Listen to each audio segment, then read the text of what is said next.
ಎಲ್ಲರಿಗೂ ನಮಸ್ಕಾರ. 2027ರ ಭಾರತ ಜನಗಣತಿಯ ಕೆಲಸದಲ್ಲಿ ಭಾಗವಹಿಸುತ್ತಿರುವ ಎಲ್ಲರಿಗೂ ಸ್ವಾಗತ. ಇದು ಬಹಳ ದೊಡ್ಡ ಜವಾಬ್ದಾರಿ ಅಲ್ವಾ? ಈ ಹೊಸ ಮೊಬೈಲ್ ಅಪ್ಲಿಕೇಶನ್ ಬಳಸುವಾಗ ಕೆಲವೊಂದು ಸಮಸ್ಯೆಗಳು ಬರೋದು ಸಹಜ. ಆದರೆ ಚಿಂತೆ ಮಾಡಬೇಡಿ, ಅದಕ್ಕೆಲ್ಲ ತುಂಬಾ ಸರಳವಾದ ಪರಿಹಾರಗಳಿವೆ. ಬನ್ನಿ, ಅವುಗಳ ಬಗ್ಗೆ ಒಂದೊಂದಾಗಿ ತಿಳಿದುಕೊಳ್ಳೋಣ. ಹೊಸ ಟೆಕ್ನಾಲಜಿ ಬಳಸುವಾಗ ಸಣ್ಣ ಪುಟ್ಟ ಗೊಂದಲಗಳು, ಎರರ್ಗಳು ಬರೋದು ಕಾಮನ್.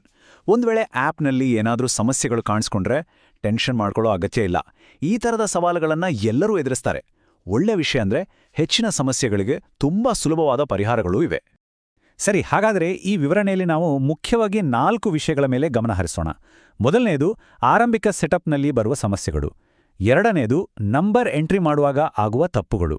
ಮೂರನೇದು ನಂಬರ್ಗಳನ್ನು ಯಾವಾಗ ರಿಪೀಟ್ ಮಾಡಬೇಕು ಅನ್ನೋ ರೂಲ್ಸ್.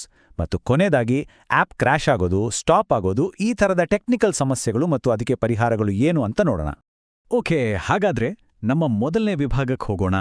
ಆರಂಭಿಕ ಸೆಟಪ್ ಅಂದ್ರೆ ಆ್ಯಪ್ ಓಪನ್ ಮಾಡಿದ ತಕ್ಷಣ ಫಸ್ಟ್ ಪೇಜ್ನಲ್ಲಿ ತುಂಬಾ ಜನರಿಗೆ ಬರುವ ಒಂದು ಕಾಮನ್ ಪ್ರಾಬ್ಲಮ್ ಬಗ್ಗೆ ಚರ್ಚೆ ಮಾಡೋಣ ಮತ್ತು ಅದಕ್ಕೆ ಸೊಲ್ಯೂಷನ್ ಏನು ಅಂತ ನೋಡೋಣ.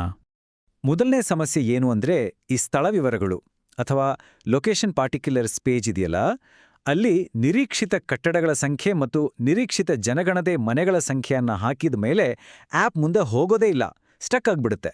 ಯಾಕೆ ಹೀಗಾಗುತ್ತೆ? ಇಲ್ಲಿ ಒಂದು ಬಹಳ ಮುಖ್ಯವಾದ ನಿಯಮ ಇದೆ, ಇದನ್ನ ಗಮನದಲ್ಲಿಟ್ಕೊಳ್ಳೇಬೇಕು. ನಿರೀಕ್ಷಿತ ಕಟ್ಟಡಗಳ ಸಂಖ್ಯೆ ಯಾವಾಗಲೂ ನಿರೀಕ್ಷಿತ ಜನಗಣತಿ ಮನೆಗಳ ಸಂಖ್ಯೆಗೆ ಸಮನಾಗಿರಬೇಕು ಅಥವಾ ಅದಕ್ಕಿಂತ ಜಾಸ್ತಿ ಇರಬೇಕು. ಯಾಕಂದ್ರೆ ಒಂದೇ ಕಟ್ಟಡದಲ್ಲಿ ಹಲವು ಮನೆಗಳು ಇರಬಹುದು, ಆದರೆ ಒಂದೇ ಮನೆ ಹಲವು ಕಟ್ಟಡಗಳಲ್ಲಿ ಇರೋಕ್ ಸಾಧ್ಯ ಇಲ್ವಲ್ವಾ? ಸೊ ಕಟ್ಟಡಗಳ ಸಂಖ್ಯೆ ಜನಗಣತಿ ಮನೆಗಳ ಸಂಖ್ಯೆಗಿಂತ ಹೆಚ್ಚಾಗಿರಬೇಕು ಅಥವಾ ಸಮನಾಗಿರಬೇಕು. ಈ ನಿಯಮವನ್ನ ಸರಿಯಾಗಿ ಪಾಲಿಸಿದ್ರೆ ಮಾತ್ರ ಆ್ಯಪ್ ಮುಂದಿನ ಪೇಜ್ಗೆ ಹೋಗುತ್ತೆ. ಹಾಗಾದ್ರೆ ಇಲ್ಲಿರುವ ಗೋಲ್ಡನ್ ರೂಲ್ ಏನು ಅಂತ ನೆನ್ಪಿಡಿ. ಕಟ್ಟಡಗಳ ಸಂಖ್ಯೆ >= ಜನಗಣತಿ ಮನೆಗಳ ಸಂಖ್ಯೆ. ಇನ್ನೊಂದು ವಿಷಯ, ಜನಗಣತಿ ಮನೆ ಅಂದ್ರೆ ಬರೀ ವಾಸದ ಮನೆ ಅಂತ ಅನ್ಕೋಬೇಡಿ. ದೇವಸ್ಥಾನ, ಶಾಲೆ, ಹೋಟೆಲು, ಅಂಗಡಿ ಎಲ್ಲವೂ ಜನಗಣತಿ ಮನೆನೇ. ಪ್ರತಿಯೊಂದು ಕಟ್ಟಡದಲ್ಲೂ ಕನಿಷ್ಠ ಒಂದು ಜನಗಣತಿ ಮನೆ ಅಂತೂ ಇದ್ದೇ ಇರುತ್ತೆ. ಒಂದು ವೇಳೆ ನೀವು ಹಾಕಿರೋ ನಂಬರ್ ಸ್ವಲ್ಪ ಹೆಚ್ಚು ಕಡಿಮೆ ಆದ್ರೂ ಚಿಂತೆ ಇಲ್ಲ, ಯಾಕಂದ್ರೆ ಆಮೇಲೆ ಇದನ್ನ ಎಡಿಟ್ ಮಾಡೋಕೆ ಅವಕಾಶ ಇರುತ್ತೆ. ಈಗ ನಮ್ಮ ಎರಡನೇ ವಿಭಾಗಕ್ಕೆ ಬರೋಣ. ಸಂಖ್ಯೆ ನಮೂದು ಅಂದ್ರೆ ಒಂದೊಂದೇ ಮನೆಯ ವಿವರಗಳನ್ನ ಆ್ಯಪ್ನಲ್ಲಿ ದಾಖಲಿಸುವಾಗ ಆಗುವ ಕೆಲವು ಸಾಮಾನ್ಯ ತಪ್ಪುಗಳೇನು ಮತ್ತು ಅವನ್ನು ಹೇಗೆ ಸರಿಪಡಿಸಿಕೊಳ್ಳೋದು ಅಂತ ನೋಡೋಣ. ಗಣತಿದಾರರು ಎದುರಿಸೋ ಇನ್ನೊಂದು ಸಾಮಾನ್ಯ ಸಮಸ್ಯೆ ಅಂದ್ರೆ ಸಾಲಿನ ಸಂಖ್ಯೆ ಅಥವಾ ಸೀರಿಯಲ್ ನಂಬರ್ ಸರಿ ಬರ್ತಿಲ್ಲ ಅನ್ನೋದು. ಕೆಲವೊಮ್ಮೆ ನಂಬರ್ ಮಧ್ಯದಲ್ಲಿ ಸ್ಕಿಪ್ ಆಗುತ್ತೆ ಅಥವಾ ಆರ್ಡರ್ ತಪ್ಪು ಹೋಗುತ್ತೆ. ಇದಕ್ಕೆ ಮುಖ್ಯವಾಗಿ 2 ಕಾರಣಗಳಿರ್ತವೆ.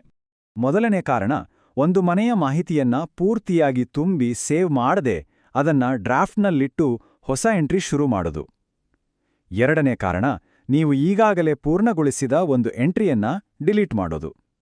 ಈ 2 ತಪ್ಪುಗಳನ್ನ ಮಾಡಿದಾಗ ಸೀರಿಯಲ್ ನಂಬರ್ನಲ್ಲಿ ಗೊಂದಲ ಶುರುವಾಗುತ್ತೆ. ನೋಡಿ, ಇದೊಂದು ತುಂಬಾ ಇಂಪಾರ್ಟೆಂಟ್ ರೂಲ್. ದಯವಿಟ್ಟು ನೆನ್ಪಿಟ್ಕೊಳ್ಳಿ, ಯಾವುದೇ ಕಾರಣಕ್ಕೂ ಯಾವುದೇ ಮಾಹಿತಿಯನ್ನ ಡಿಲೀಟ್ ಮಾಡಬೇಡಿ. ಒಂದು ವೇಳೆ ಡಿಲೀಟ್ ಮಾಡಿದ್ರೆ ಆ ಸೀರಿಯಲ್ ನಂಬರ್ ಪರ್ಮನೆಂಟ್ ಆಗಿ ಹೋಗುತ್ತೆ ಮತ್ತೆ ಅದನ್ನ ವಾಪಸ್ ತರೋಕೆ ಆಗಲ್ಲ. ಇದರಿಂದ ನಿಮ್ಮ ಲೆಕ್ಕಾಚಾರದಲ್ಲಿ ಗೊಂದಲ ಆಗುತ್ತೆ. So no delete, only edit. ಹಾಗಾದ್ರೆ ಏನಾದ್ರೂ ತಪ್ಪಾದ್ರೆ ಸರಿಪಡಿಸೋದು ಹೇಗೆ? ಹೊಸ ಎಂಟ್ರಿ ಶುರು ಮಾಡಕ್ ಹೋಗ್ಬೇಡಿ. ಬದಲಿಗೆ ಮನೆಪಟ್ಟಿ ತಿದ್ದುಪಡಿ ಅನ್ನೋ ಆಪ್ಷನ್ಗೆ ಹೋಗಿ. ಅಲ್ಲಿ ನೀವು ಅಪೂರ್ಣವಾಗಿ ಬಿಟ್ಟಿರೋ ಅಥವಾ ತಪ್ಪಾಗಿರೋ ಎಂಟ್ರಿ ಕಾಣಿಸುತ್ತೆ. ಅದರ ಪಕ್ಕದಲ್ಲಿ ಒಂದು ಪೆನ್ ಐಕಾನ್ ಇರುತ್ತೆ, ಅದರ ಮೇಲೆ ಕ್ಲಿಕ್ ಮಾಡಿ. ಮಾಹಿತಿಯನ್ನ ಸರಿಪಡಿಸಿ, ಸರ್ವೆಯನ್ನ ಪೂರ್ಣಗೊಳಿಸಿ, ಅಷ್ಟೇ. ಇದು ಕೂಡ ಬಹಳ ಮುಖ್ಯವಾದ ಮಾಹಿತಿ. ಒಮ್ಮೆ ಒಂದು ಜನಗಣತಿ ಮನೆ ಸಂಖ್ಯೆ ಜನರೇಟ್ ಆದ ನಂತರ ಸಾಲಿನ ಸಂಖ್ಯೆ, ಕಟ್ಟಡ ಸಂಖ್ಯೆ ಮತ್ತು ಜನಗಣತಿ ಮನೆ ಸಂಖ್ಯೆ ಈ 3 ಮುಖ್ಯ ನಂಬರ್ಗಳನ್ನು ಬದಲಾಯಿಸೋಕೆ ಸಾಧ್ಯವೇ ಇಲ್ಲ. ಆದರೆ ಆ ಮನೆಗೆ ಸಂಬಂಧಪಟ್ಟ ಉಳಿದ ಎಲ್ಲ ಮಾಹಿತಿ ಅಂದ್ರೆ ಫ್ಯಾಮಿಲಿ ಮೆಂಬರ್ಸ್ ಡೀಟೇಲ್ಸ್, ಮನೆಯಲ್ಲಿರೋ ಸೌಲಭ್ಯಗಳು ಇವೆಲ್ಲವನ್ನು ನೀವು ಯಾವಾಗ ಬೇಕಾದರೂ ತಿದ್ದುಪಡಿ ಆಯ್ಕೆ ಬಳಸಿ ಬದಲಾಯಿಸಬಹುದು. ಸರಿ, ಈಗ ಮುಂದಿನ ವಿಭಾಗಕ್ಕೆ ಹೋಗೋಣ. ಇಲ್ಲಿ ಯಾವ ಸಂದರ್ಭಗಳಲ್ಲಿ ನಂಬರ್ಗಳನ್ನ ಪುನರಾವರ್ತನೆ ಅಂದ್ರೆ ರಿಪೀಟ್ ಮಾಡಬೇಕು ಅನ್ನೋದನ್ನ ಸ್ಪಷ್ಟವಾಗಿ ಅರ್ಥ ಮಾಡ್ಕೊಳ್ಳೋಣ. ಕಟ್ಟಡ ಸಂಖ್ಯೆಯನ್ನ ಯಾವಾಗ ರಿಪೀಟ್ ಮಾಡಬೇಕು? ತುಂಬಾ ಸಿಂಪಲ್. ಒಂದೇ ಕಟ್ಟಡದಲ್ಲಿ ಒಂದಕ್ಕಿಂತ ಹೆಚ್ಚು ಜನಗಣತಿ ಮನೆಗಳಿದ್ದಾಗ. ಉದಾಹರಣೆಗೆ ಒಂದು ಅಪಾರ್ಟ್ಮೆಂಟ್ ಕಟ್ಟಡವನ್ನು ತೆಗೆದುಕೊಳ್ಳಿ. ಅದರಲ್ಲಿ 10 ಫ್ಲ್ಯಾಟ್ಗಳಿರ್ಬೋದು. ಆ 10 ಫ್ಲ್ಯಾಟ್ಗಳಿಗೂ ಕಟ್ಟಡ ಸಂಖ್ಯೆ ಒಂದೇ ಇರುತ್ತೆ. ಆದರೆ ಪ್ರತಿಯೊಂದು ಫ್ಲ್ಯಾಟ್ಗೂ ಪ್ರತ್ಯೇಕವಾದ ಹೊಸ ಜನಗಣತಿ ಮನೆ ಸಂಖ್ಯೆಯನ್ನ ಕೊಡಬೇಕಾಗುತ್ತೆ. ಹಾಗೆಯೇ ಜನಗಣತಿ ಮನೆ ಸಂಖ್ಯೆಯನ್ನ ಯಾವಾಗ ರಿಪೀಟ್ ಮಾಡಬೇಕು? ಒಂದೇ ಜನಗಣತಿ ಮನೆಯಲ್ಲಿ ಒಂದಕ್ಕಿಂತ ಹೆಚ್ಚು ಕುಟುಂಬಗಳು ವಾಸಿಸ್ತಿದ್ದಾಗ, ಉದಾಹರಣೆಗೆ ಒಂದೇ ಮನೆಯಲ್ಲಿ ಅಜ್ಜ ಅಜ್ಜಿ ಒಂದು ಕುಟುಂಬವಾಗಿ ಮತ್ತು ಅವರ ಮಗ ಹಾಗೂ ಸೊಸೆ ಇನ್ನೊಂದು ಕುಟುಂಬವಾಗಿ ಬೇರೆ ಬೇರೆ ಅಡುಗೆಮನೆಯನ್ನ ಬಳಸಿ ವಾಸಿಸ್ತಿದ್ರೆ, ಆಗ ಆ ಎರಡೂ ಕುಟುಂಬಗಳಿಗೂ ಜನಗಣತಿ ಮನೆ ಸಂಖ್ಯೆ ಒಂದೇ ಇರ್ತದೆ. ಆದರೆ ಪ್ರತಿಯೊಂದು ಕುಟುಂಬದ ಮಾಹಿತಿಯನ್ನು ಪ್ರತ್ಯೇಕವಾಗಿ ದಾಖಲಿಸಬೇಕು. ಸರಿ, ಈಗ ನಾವು ಕೊನೆಯ ಮತ್ತು ಬಹುಶಃ ಅತಿ ಸಾಮಾನ್ಯವಾದ ಸಮಸ್ಯೆಯ ಬಗ್ಗೆ ಮಾತಾಡೋಣ. ಅದೇಂದ್ರೆ ಆಪ್ ಇದ್ದಕ್ಕಿದ್ದಂತೆ ಕ್ರ್ಯಾಶ್ ಆದಾಗ ಅಥವಾ ಸರಿಯಾಗಿ ಕೆಲಸ ಮಾಡದಿದ್ದಾಗ ಏನ್ ಮಾಡಬೇಕು? ಬನ್ನಿ, ಇದರ ಪರಿಹಾರಗಳೇನು ಅಂತ ನೋಡೋಣ. ತುಂಬಾ ಜನ ಬಳಕೆದಾರರು ಈ ಸಮಸ್ಯೆಯನ್ನ ಹೇಳಿದ್ದಾರೆ. ಆಪ್ ಬಳಸುತ್ತಿರುವಾಗ ಇದ್ದಕ್ಕಿದ್ದಂತೆ HLO ಆಪ್ ಕೀಪ್ ಸ್ಟಾಪಿಂಗ್ ಅಂತ ಒಂದು ಮೆಸೇಜ್ ಬಂದು ಆಪ್ ತಾನಾಗಿಯೇ ಕ್ಲೋಸ್ ಆಗ್ಬಿಡುತ್ತೆ. ಇದು ಸ್ವಲ್ಪ ಕಿರಿಕಿರಿ ಅನಿಸ್ಬೋದು, ಆದರೆ ಇದಕ್ಕೆ ಖಂಡಿತವಾಗಿಯೂ ಪರಿಹಾರಗಳಿವೆ. ಈ ಸಮಸ್ಯೆಯನ್ನ ಸರಿಪಡಿಸಲು ಈ ಹಂತಗಳನ್ನ ಒಂದರ ನಂತರ ಒಂದರಂತೆ ಪ್ರಯತ್ನಿಸಿ. ಮೊದಲು ಆಪ್ ಅನ್ನ ಬ್ಯಾಕ್ಗ್ರೌಂಡ್ನಿಂದ ಸಂಪೂರ್ಣವಾಗಿ ಕ್ಲೋಸ್ ಮಾಡಿ ಮತ್ತೆ ಓಪನ್ ಮಾಡಿ. ಅದರಿಂದ ಸರಿ ಹೋಗ್ಲಿಲ್ವಾ, ನಿಮ್ಮ ಮೊಬೈಲ್ ಫೋನನ್ನೇ ಒಮ್ಮೆ ರೀಸ್ಟಾರ್ಟ್ ಮಾಡಿ. ಆಗ್ಲೂ ಸರಿ ಹೋಗ್ದಿದ್ರೆ ಫೋನ್ನ ಸೆಟ್ಟಿಂಗ್ಸ್ಗೆ ಹೋಗಿ ಆಪ್ಸ್ ವಿಭಾಗದಲ್ಲಿ HLO ಆಪ್ನ ಕ್ಯಾಶೆ ಅನ್ನು ಕ್ಲಿಯರ್ ಮಾಡಿ. ಕ್ಯಾಶೆ ಅಂದ್ರೆ ಆಪ್ ಸಂಗ್ರಹಿಸಿಟ್ಕೊಂಡಿರುವ ಟೆಂಪರರಿ ಡೇಟಾ. ಕೆಲವೊಮ್ಮೆ ಇದೇ ಸಮಸ್ಯೆಗೆ ಕಾರಣ ಆಗಿರುತ್ತೆ. ಮುಂದಿನ ಸ್ಟೆಪ್, ಆಪ್ನಿಂದ ಲಾಗೌಟ್ ಆಗಿ ಮತ್ತೆ ಲಾಗಿನ್ ಆಗಿ. ಕೊನೆಯದಾಗಿ ಪ್ಲೇಸ್ಟೋರಲ್ಲಿ ಆಪ್ಗೆ ಏನಾದರೂ ಹೊಸ ಅಪ್ಡೇಟ್ ಬಂದಿದೆಯಾ ಅಂತ ಒಮ್ಮೆ ಚೆಕ್ ಮಾಡಿ, ಇದ್ರೆ ಅಪ್ಡೇಟ್ ಮಾಡಿ. ಇಷ್ಟೆಲ್ಲ ಮಾಡಿಯೂ ಸಮಸ್ಯೆ ಬಗೆಹರಿಯಲಿಲ್ಲ ಅಂದ್ರೆ ಇನ್ನು ಕೆಲವು ವಿಷಯಗಳನ್ನು ಚೆಕ್ ಮಾಡಬಹುದು. ನಿಮ್ಮ ಇಂಟರ್ನೆಟ್ ಕನೆಕ್ಷನ್ ಸ್ಟೇಬಲ್ ಆಗಿದೆಯಾ? ಕೆಲವೊಮ್ಮೆ ವೈಫೈಗೆ ಕನೆಕ್ಟ್ ಮಾಡಿ ನೋಡಿ. ನಿಮ್ಮ ಫೋನಲ್ಲಿ ಸ್ಟೋರೇಜ್ ಸ್ಪೇಸ್ ಇದೆಯಾ ಅಂತನೂ ಚೆಕ್ ಮಾಡಿ.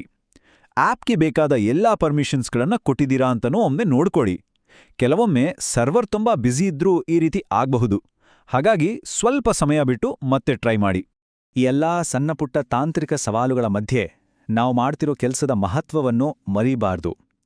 ನಾವು ದಾಖಲಿಸುವ ಪ್ರತಿಯೊಂದು ಮಾಹಿತಿಯೂ ಕೇವಲ ಒಂದು ಸಂಖ್ಯೆಯಲ್ಲ, ಅದು ನಮ್ಮ ದೇಶದ ಭವಿಷ್ಯದ ಯೋಜನೆಗಳಿಗೆ ಅಡಿಪಾಯ. ನಾವು ಕೊಡುವ ನಿಖರವಾದ ದತ್ತಾಂಶವೇ ಉತ್ತಮ ಶಾಲೆ, ಆಸ್ಪತ್ರೆ ಮತ್ತು ರಸ್ತೆಗಳ ನಿರ್ಮಾಣಕ್ಕೆ ದಾರಿ ಮಾಡಿಕೊಡುತ್ತೆ. ಸೊ ನಾವು ನಮ್ಮ ಸಮುದಾಯದ ಅಭಿವೃದ್ಧಿಗೆ ಹೇಗೆ ಕೊಡುಗೆ ನೀಡ್ತಿದ್ದೇವೆ ಅನ್ನೋದನ್ನ ನೆನಪಿನಲ್ಲಿಟ್ಕೊಂಡು ಮುನ್ನಡೆಯೋಣ. ನಿಮ್ಮ ಈ ಅಮೂಲ್ಯವಾದ ಕಾರ್ಯಕ್ಕೆ ಶುಭವಾಗಲಿ.